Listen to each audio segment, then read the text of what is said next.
ये दूसरी पूजा है। पहले हमारे यहाँ घरों में दीपक जलाते थे लोग।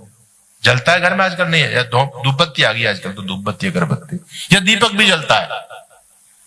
किनके घर में दीपक जलता है सुबह शाम? हाथ खड़ा करो। ठीक है, हाथ नीचे कर लो। अगरबत्ती धूप बत्ती किसके घर में जलती है सुबह शाम? हाथ खड़ा करो। अच्छा ठीक है, अब हाथ नीचे करो। अब सुनो बात को ध्यान से। पहले हमारे यहां सुबह शाम यज्ञ होता था, अग्निहोत्र होता था। यज्ञ की परंपरा बंद हो गई तो हमने दीप यज्ञ शुरू कर दिया। सुबह शाम घरों में गाय के घी का दीपक जलाना माताओं ने शुरू कर दिया। वो भी ठीक था। यज्ञ का तो बहुत बड़ा फल है। अगर कोई यज्ञ नहीं कर पा रहे हैं तो भाई दीपक जला लेना, ये भी कोई गलत नहीं है। लेकिन अब वो दीपक भी बंद हो गया। अब तो अगरबत्ती और धूप बत्ती का जमाना आ गया है। उस अगरबत्ती में ना तो थोड़ा बहुत भी अगर है, वो टोटल केमिकल की बन रही है। इसलिए उन अगरबत्ती धूप बत्तियों को जलाना बंद करो घर में। गाय के घी का दीपक जलाओ, वहां तक बात ठीक है। अगर आप यज्ञ करोगे तो उसका तो कहना ही क्या है, वो तो अद्भुत चीज है। यह है दूसरी पूजा देवताओं को। हमारी बहन जी बता रही थी ना, जो है ना, वृक्ष की पूजा कैसे करो, जल की पूजा कैसे करोगे। जो पंचभूत हैं आपके, जिनसे जीवन बना है, शरीर बना है, जीवन चल रहा है, इन पंचभूतों की पूजा करने का एकमात्र उपाय केवल देव यज्ञ है, और दूसरा कोई उपाय नहीं है। इसलिए यज्ञ हम सभी को, आर्यों को नियमित रूप से करना चाहिए। नियमित रूप से करना चाहिए। कीजिए आप, बहुत बड़ा काम नहीं है। 16 आहुति दीजिए, अग्नि जलाइए और 16 आहुति देकर के अपनी दिनचर्या की शुरुआत कीजिए। और फिर उसके जीवन में परिणाम आप देखो कि भगवान आपको कितना कुछ देंगे। आप बोलते हो ना, कामनाएं पूर्ण हो यज्ञ से नर नार की। अरे वो होती है, यथार्थ बात है। यज्ञ वही काम दुख, यज्ञ वही कल्प वृक्ष। यज्ञ को शास्त्रों में कल्प वृक्ष कहते हैं, काम दुख कहते हैं। तो कामनाएं तो पूरी होंगी, निश्चित रूप से होंगी। आदमी यदि यज्ञ करेगा तो भौतिक संपदा, भौतिक संपत्ति आपके पीछे दौड़ी चली जाएगी। याद रखना, अगर कोई कंगाल व्यक्ति है, गरीबी में जी रहा हो, मैं दावे के साथ में इस बात को कहता हूं, अगर कोई व्यक्ति अपनी गरीबी से परेशान हो तो यज्ञ करना शुरू कर दे। भगवान की कृपा इतनी बरसेगी, इतनी बरसेगी, इतनी बरसेगी कि संभाला नहीं जाएगा। श्रद्धा रखो संतों के वचनों में, शास्त्रों के वचनों में। ये कोई ऐसी बातें नहीं है। कितने हम परिवारों में गए, वो जो अपनी कहानियां सुनाती है ना माताएं, तो कहते हैं हम महाराज बहुत गरीब थे, बहुत गरीब थे। एक सन्यासी आए, यज्ञ की प्रेरणा हमको देकर के चले गए, और जब से यज्ञ की अग्नि हमारे परिवार में जली है, तब से तो फिर बस वारे न्यारे होते चले गए। कोई चिंता वाली बात है ही नहीं। ये यज्ञ है, यज्ञ की शक्ति बहुत महान होती है। यज्ञ का कभी जीवन में अपमान मत करो, श्रद्धा पूर्वक यज्ञ का अनुष्ठान करो। शांति आएगी घर में, रोग शोक भय दूर हो जाएंगे, बच्चों को अच्छे संस्कार बनेंगे, घर का माहौल बहुत अच्छा बनेगा, आपस में प्रेम रहेगा, देवताओं की कृपा आप लोगों पर बरसेगी। यज्ञ का प्रभाव होगा। तीसरी पूजा, 2 पूजा हो गई बच्चों, याद हुई आपको? पहली पूजा क्या है? ब्रह्म यज्ञ। मेरे साथ दोहराओ, पहली पूजा कौन सी है? पहला यज्ञ कौन सा है? ब्रह्म यज्ञ। बोलो।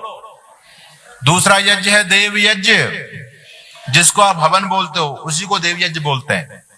और तीसरी पूजा है पितृयज्ञ, जिसकी बात अभी बहन जी आपके बीच में कर रही थी ना। पितृयज्ञ नहीं, पितरों की पूजा। और पितर कौन? जो मर गए वो। ऐसा नहीं है। जीवित माता पिता, दादा दादी, आपके घर में जो बुजुर्ग हैं, जीते जी जितना हो सके उनकी सेवा कर लो, पूजा कर लो। यही पितृयज्ञ है। मरने के बाद कुछ नहीं रखा है। पितृयज्ञ जीते हुए लोगों का होता, मरने के बाद कुछ नहीं होता। ये सारा आडंबर ढोंग चलता है। मरने के बाद श्राद्ध किया जा रहा है, बेकार है। खिलाना पिलाना बेकार है। इस निमित्त खिला रहे हो पिला रहे हो आप, क्या आपके पूर्वजों को मिलेगा? किसी को मिलने वाला नहीं है। वो आडंबर ढोंग चल रहा है समाज के अंदर। जीते जी माता पिता की सेवा करो। माता पिता आपके धरती पर भगवान के रूप में है। माँ पिता, महाभारत को जब देखते हैं तो उसमें यक्ष युधिष्ठिर संवाद प्राप्त होता है। उसमें प्रश्न किया गया कि धरती से भारी क्या है? धरती से भारी, तो उत्तर देते हैं महाराज युधिष्ठिर की धरती से भारी मां है। मां किससे भारी है? धरती से भारी। अरे धरती से भारी कैसे हो जाएगी? धरती तो जड़ है, जड़ होकर के सब कुछ सहती है, लेकिन हमारी मां तो चेतन है। मां चेतन होते हुए सब कुछ सहती है। मां की दुआएं कभी खाली नहीं जाती बच्चों, याद रखो। आकाश से बड़ा कौन है पूछा तो युधिष्ठिर कहते हैं कि आकाश से बड़ा पिता है। पिता की भावना आकाश से भी विशाल होती है। दुनिया में एक ऐसा व्यक्ति है, दुनिया का कोई व्यक्ति किसी से हारना नहीं चाहता और हारने में उसको प्रसन्नता नहीं मिलती, लेकिन दुनिया में एक ऐसा व्यक्ति है जो अपने पुत्र से हारना चाहता है, वो होता है पिता। और पुत्र से हार करके उसको जो प्रसन्नता होती है ना, सुनो बच्चों बात को ध्यान से, पुत्र से हार करके उसकी जो प्रसन्नता होती है, उस प्रसन्नता को वो व्यक्त नहीं कर पाता है। हरियाणा की घटना है, चुनाव का दौर था, पिता पुत्र दोनों ही राजनीति में थे। पिता दूसरी पार्टी में तो बेटा दूसरी पार्टी में था। दोनों को टिकट मिली, दोनों ने चुनाव लड़ा। चुनाव लड़ने के बाद में बेटा जीत गया, पिता हार गया। बेटा जीत गया और पिता हार गया। हमारे बीच में हमारे माननीय मुख्य अतिथि हरियाणा के लोकसभा स्पीकर, हमारे बहुत ही प्रिय और जिनका जीवन राष्ट्र और समाज के लिए पूरी तरह से समर्पित है, वो हमारे माननीय इस कार्यक्रम में पहुंच रहे हैं। इस कार्यक्रम में पहुंचने पर हम आदरणीय स्पीकर साहब का बहुत बहुत अभिनंदन करते हैं, बहुत बहुत धन्यवाद करते हैं। आपको शुभकामना, आशीर्वाद। विराज जी अपने स्थान पर। बहुत ही धार्मिक व्यक्ति हैं, समाज के लिए, सामाजिक कार्यों के लिए, राष्ट्र के लिए आपका बहुत बड़ा योगदान रहता है।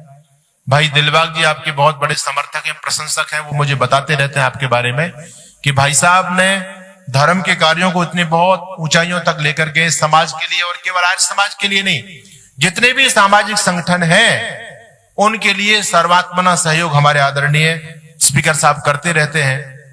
जो भी इनके पास में जाता कभी हताश, निराश, उदास होकर के नहीं लौटता, ये इनकी विशेषता है।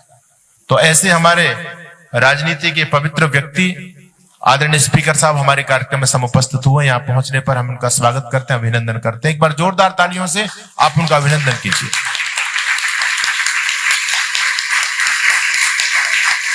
बहुत अच्छा। तो अब मैं अपनी बात को समाप्त करूंगा, ज्यादा समय नहीं लूंगा, क्योंकि अब हमारे माननीय स्पीकर साहब आ गए हैं, अब हम उनको भी सुनेंगे। तो बच्चों, मैंने आपसे जो बात कही याद रखना, जीवन में माता पिता का कभी दिल मत दुखाना। ये बेटियां बैठी है ना, बेटे बैठे हैं, माता पिता से हट करते हैं। माता पिता बोलते हैं बेटे मोबाइल रख दे, अब नहीं चलाना मोबाइल। नहीं नहीं मैं तो चलाऊंगी, माँ ने कुछ कह दिया तो मुंह फुला लिया। मोबाइल सभी चलाते हो ना? अरे बोलो, चलाते हो ना घर में मोबाइल? मैं आज एक दिन में तो मोबाइल नहीं छुड़ा पाऊंगा आप लोगों का, लेकिन इतना बताना चाहता हूं कि माता पिता जब आपको मना करते हैं कि बेटा नहीं अब फोन रख दीजिए, तो कभी उनकी आज्ञा की अवहेलना मत करना। माता पिता से बड़ा आपका कोई शुभचिंतक दुनिया में नहीं हो सकता। माता पिता से बड़ा आपका कोई दुनिया में मित्र नहीं हो सकता। इसलिए कभी भी कैसी भी बात कोई अपने पेरेंट्स से, माता पिता से कभी मत छिपाना। आजकल माता पिता जो हमारे मित्र सबसे बड़े थे वो तो एक तरफ हो गए, आजकल के बाहर के मित्र बन रहे हैं। गर्लफ्रेंड और बॉयफ्रेंड की संस्कृति चल रही है समाज में, नाश हो गया समाज का। घर वालों से लोग बात छिपा रहे हैं, बाहर के लोगों को अपना समझ रहे हो। अरे भले लोगों, माँ बाप से बड़ा बढ़कर के तुम्हारा कोई शुभचिंतक नहीं होगा। कैसी भी बात हो जीवन में कभी छिपानी नहीं है, ठीक है? उनका सम्मान करना है, उनको सुबह शाम प्रणाम करना है और वो सम्मान के साथ में उनसे बोलना है, इज्जत के साथ में उनसे बोलना है। माता पिता की कृपा यदि मिल गई ना बेटे, जीवन में कोई रोक नहीं पाएगा आपको आगे बढ़ने से। ये तीसरी पूजा है माता पिता की। आजकल होता ना फादर्स डे, मदर्स डे की संस्कृति चल गई है। अरे ये फादर्स डे, मदर्स डे की अपनी संस्कृति नहीं है। साल में एक दिन तुमने पिताजी के पैर छू लिए, बोले फादर्स डे आज तो। अरे हमारे यहाँ तो रोज का काम है, पितृयज्ञ है। माता पिता दादा दादी की रोज सेवा करो, उनका आशीर्वाद लो, ये पितृयज्ञ है। और तीसरा है, चौथा है बलिवैश्य देव यज्ञ। दुनिया में जितने भी प्राणी हैं इनकी सुरक्षा करो, इनको कष्ट मत दो। कुत्ता, गधा, गाय, घोड़ा, बैल जो भी है ना, अरे मारने खाने की बात तो दूर है, इनको किसी प्रकार से कष्ट नहीं देना चाहिए। हम इंसान हैं, प्यार करो सबसे, प्रकृति से प्यार करो। गायों को चारो दो, भगवान आपको सामर्थ्य देगा, है ना। जितना हो समाज की सेवा करो, इन प्राणियों की सेवा करो, इनको जीवन दो। ये है हमारे प्रतिदिन का काम होता था। इसलिए हमारे राजस्थान में आज भी जब सुबह लोग जाते हैं ना, अपने हाथ में बाजरे का वो रखते हैं, थैली, आटा रखते हैं, जाते हैं, चींटियों को आटा डालते हैं, है ना, पक्षियों को बाजरा डालते हैं लोग।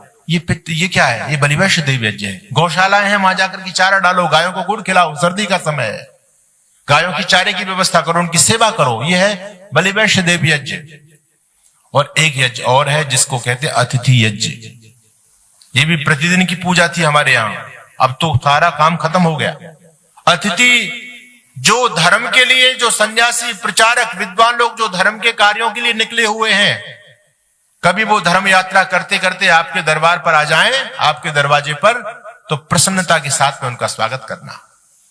देखो, समाज में वही चीजें बढ़ती हैं जिन चीजों को सम्मान मिलता है।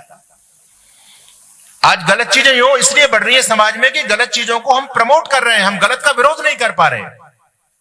तो समाज में मांग उसी की होगी जिसको समाज में सम्मान मिलेगा, वो चीज बढ़ेगी। तो आज जो धर्म का काम करने वाले हैं उनको लोग बेकार समझते हैं, अरे बेकार है ये, तो उनको और कोई काम नहीं था इसलिए इस काम को कर रहे हैं। नहीं, अगर ये हमारा भाव रहेगा उनके प्रति, तो आगे धर्म की रक्षा के लिए कौन आगे आएगा। इसलिए उनका सम्मान बहुत जरूरी है, बहुत जरूरी। अतिथि यज्ञ केवल अपने चाचा ताऊ मामा मामी इनकी सेवा करना नहीं है। अतिथि यज्ञ वास्तव में तभी सफल होता है जो देश धर्म संस्कृति के कार्य को करने वाले लोग हैं, उनकी सेवा शुश्रूषा करो, उनका सम्मान करो, उनको जो आवश्यकता उनकी पूर्ति करो, क्योंकि वो तुम्हारे धर्म के दीपक को जला करके रखे हुए हैं। तो मैं ज्यादा नहीं बोलूंगा, समय हो गया और हमारे आदरणीय स्पीकर साहब जी को हम सुनेंगे। आप सभी का बहुत बहुत धन्यवाद। सभी बेटे और बेटियों को शुभकामना और आशीर्वाद। ओम शांति।